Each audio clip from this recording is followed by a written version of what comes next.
Okay, we need to open this bucket to reach the icon location, because that one inside here you can see here have 4 screw, 1 2 3 4, so you need to open all the screw.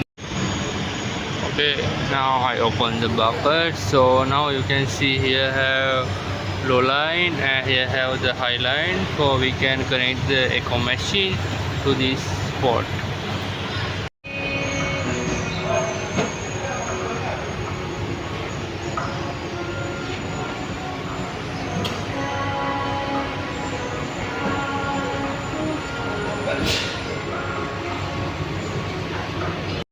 Okay, now I fix the aircon gas machine. Now the process is running. So you can see I plug the high line and low line.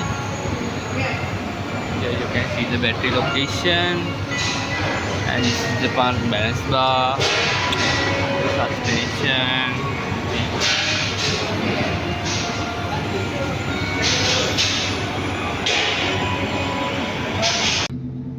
So now if you learn something, please subscribe my channel, like, comment and share.